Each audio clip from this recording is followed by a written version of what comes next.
ব্রাহ্মণবাড়িয়ার শাহী বেকারির পেটিসে তেলাপোকা ১,০০,০০০ টাকা জরিমানা।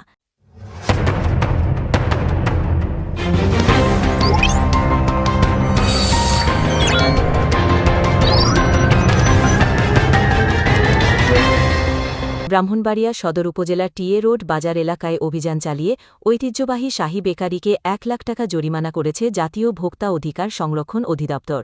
জানা যায়, শহরের সিরাজুল উলুম তালিমুল কুরআন মাদ্রাসা কর্তৃপক্ষ ছাত্রদের জন্য মেসার্স শাহী বেকারি থেকে পেটিস কিনে নিয়ে গেলে তার ভেতরে তেলাপোকা দেখতে পান। বিষয়টি দ্রুত সামাজিক যোগাযোগ মাধ্যমে ছড়িয়ে পড়ে। পরে মাদ্রাসা কর্তৃপক্ষ ভোক্তা অধিকার অধিদপ্তরের ব্রাহ্মণবাড়িয়া জেলা কার্যালয়ে লিখিত অভিযোগ দায়ের করেন। অভিযোগের প্রেক্ষিতে বেকারিতে অভিযান চালানো হয়। অভিযানে জেলা নিরাপদ খাদ্য কর্মকর্তা মোহাম্মদ বশির আহমেদও উপস্থিত ছিলেন।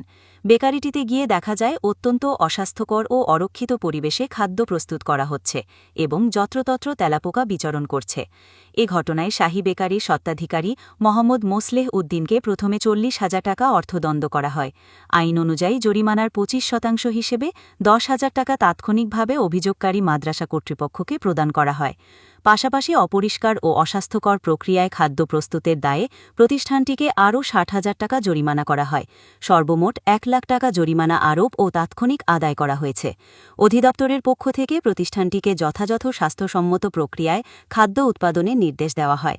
একই সঙ্গে ভবিষ্যতে এ ধরনের অনিয়ম পুনরাবৃত্তি হলে আইন অনুযায়ী সর্বোচ্চ ব্যবস্থা নেওয়া হবে বলে সতর্ক করা হয়।